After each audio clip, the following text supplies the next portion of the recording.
नमस्कार दोस्तों, स्वागत है एक बार फिर आपके अपने YouTube चैनल जीवा स्टडी पर। तो अपनी एक क्लास हो चुकी थी पशु परिचर भर्ती पार्ट बी की। अब दूसरी जो क्लास है वो है बाध्यकरण। ठीक है, यह बध्यकरण। बध्यकरण क्या होता है? बध्यकरण होता है कि पशुओं को प्रजनन से रोकना। ठीक है, पशुओं को प्रजनन से रोकना ही क्या कहलाता है? बध्यकरण कहलाता है। तो इसके बारे में जो चीजें आपको ध्यान रखनी है वो मैं आपको बता देता हूँ। सबसे पहले क्या अर्थ होता है इसका कि नर या मादा पशु के दोनों अंडकोशों या अंडाशयों को मिलाकर नपुंसक बनाने की प्रक्रिया को क्या कहते हैं?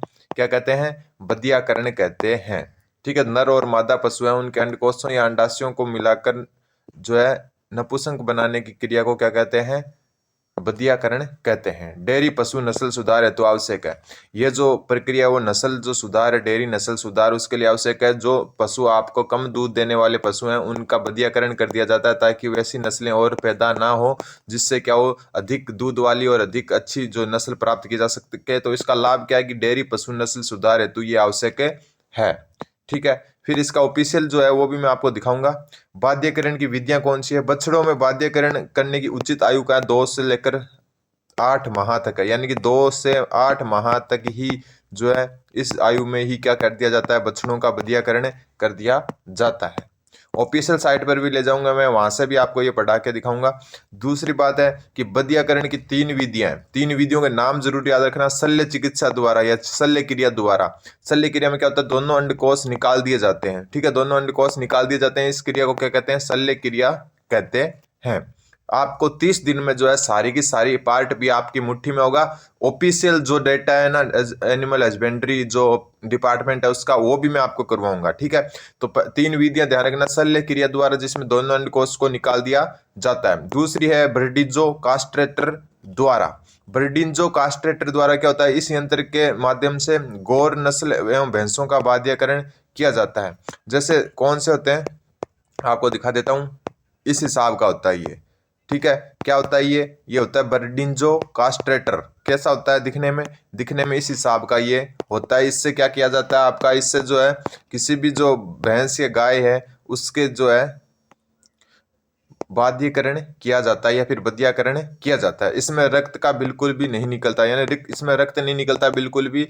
और जो होता है बर्डिजो कास्ट्रेटर जो आपको ऊपर दिखाया मैंने यंत्र, इसके द्वारा घोड़ नस्ल की भैंसों एवं गायों का क्या किया जाता है? बध्यकरण किया जाता है।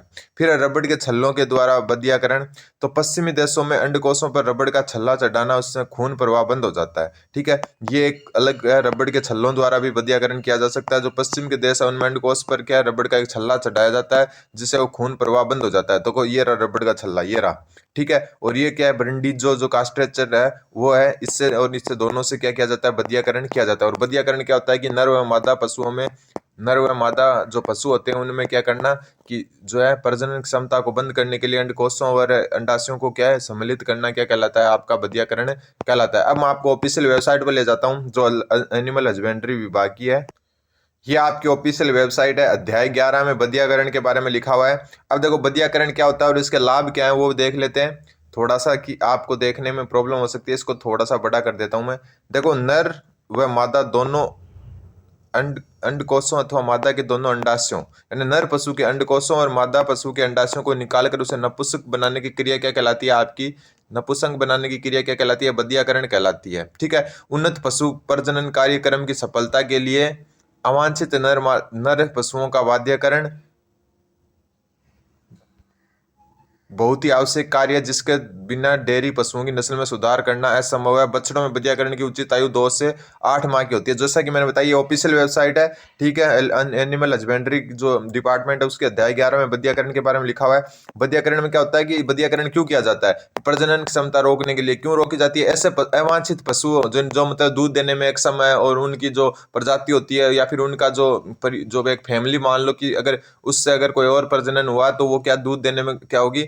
कम दूध देती होगी और अन्य कारणों से असक्षम होगी, जिसकी वजह से उनका क्या किया जा सकता है? बध्यकरण कर दिया जाता है, जिसकी वजह से और वैसी नस्लें पैदा नहीं हो। और इससे क्या होगा? डेयरी जो सुधार है वो ज्यादा होगा, यानी कि डेयरी हेतु पशुओं की जो है अधिक से अधिक जो संख्या है वो बढ़ाई जाएगी। ठीक है, दूसरा, बध्यकरण द्वारा निम्न स्तर के पशु के वंश को आगे बढ़ने से रोका जा सकता है, जिसके द्वारा असक्षम अवांछित संतान पैदा नहीं होती है। ठीक है, ये मैंने आपको बता दिया कि बध्यकरण क्यों किया जाता है। बध्यकरण इसलिए किया जाता है कि जो निम्न स्तर के पशु हैं उनके वंश को आगे बढ़ने से रोकने के लिए, ठीक है, जैसे कोई कम दूध देता हो, जिससे कोई जल्दी बीमार होती हो, ऐसे वंश को रोकने के लिए बधियाकरण किया जाता है। बधिया किए गए नर पशु को मादा पशुओं के साथ बिना किसी कठिनाई के रखा जा सकता है, ठीक है। अगर किसी नर जो पशु है उसका बधियाकरण कर दिया जाता है तो फिर उसको मादा पशुओं के साथ बिना किसी कठिनाई के भी रखा जा सकता है, क्योंकि वो प्रजनन क्षमता उसकी नष्ट हो जाएगी। फिर बधिया किए गए पशु को आसानी से नियंत्रित किया जा सकता है, यानी कि बधिया किया गया जो पशु होता है वो क्या है, ज्यादा आक्रामक नहीं होता है, वो एकदम नॉर्मल रहता है, तो उसको नियंत्रित भी किया जा सकता है। बधियाकरण से मांस के लिए प्रयोग होने वाले पशुओं की मांस गुणवत्ता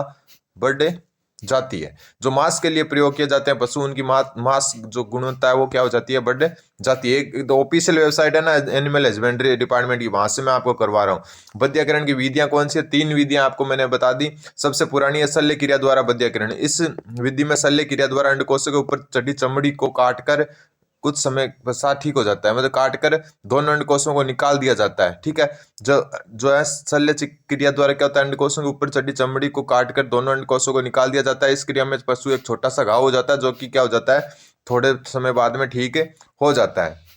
फिर मैंने आपको बताया बर्निजो जो कास्ट्रेटर है, ये विधि आजकल नर गो पशुओं व भैंसों के बाध्य करने के लिए सर्वाधिक प्रचलित है। इस विधि में क्या होता है, इस विधि में एक विशेष प्रकार का यंत्र होता है जिसे बार्डिजो कास्ट्रेटर कहते हैं, ठीक है। इसका प्रयोग किया जाता है। इस विधि में रक्त बिल्कुल भी नहीं निकलता है। तो ये चीजें मैं आपको बता चुका। बाकी आप जो है रबड़ के छल्ले द्वारा भी बधियाकरण कर सकते हो, जो पश्चिम के देशों में किया जाता है। इसमें क्या होता है, जो अंडकोश होते हैं उन पर रबड़ के छल्ले लगा दिए जाते हैं, जिससे रक्त प्रवाह रुक जाता है और पशु का क्या हो जाता है, बधियाकरण हो जाता है। ये ऑफिशियल वेबसाइट है एनिमल एवं हस्बेंड्री जो डिपार्टमेंट है उनकी, ठीक है।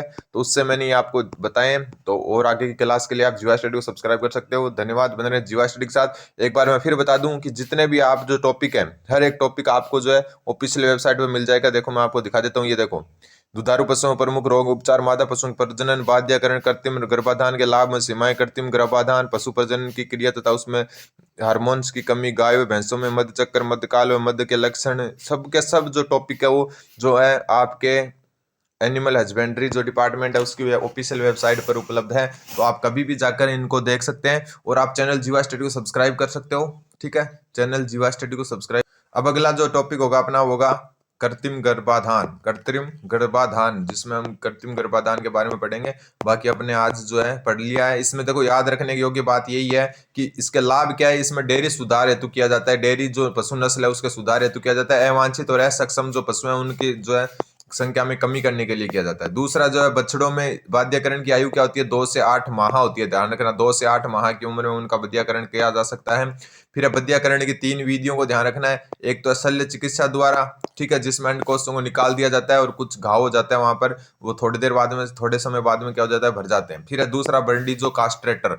और बर्डिजो कास्ट्रेटर कौन सा है, कौन सा यंत्र है, ये वाला यंत्र, ये जो आपको दिख रहा है पे जो प्लास के जैसा वही यंत्र है ये, ठीक है। फिर रबड़ के छल्ले जो ये आपको दिख रहे हैं ये, तो ये इतनी 3 विधियां, तीनों विधियों का नाम पता होना चाहिए। और कौन सी जो है विधि में रक्त नहीं निकलता, तो आपकी बर्डिजो कास्ट्रेटर विधि में रक्त नहीं निकलता है, ठीक है। और रबड़ के छल्लों के द्वारा जो है इसमें खून प्रवाह बंद हो जाता है और क्या हो जाता है, पशु का बधियाकरण हो जाता है। ऐसे ही जानकारी के लिए आप चैनल जीवा स्टडी को सब्सक्राइब कर सकते हैं। धन्यवाद। बने रहें जीवा स्टडी।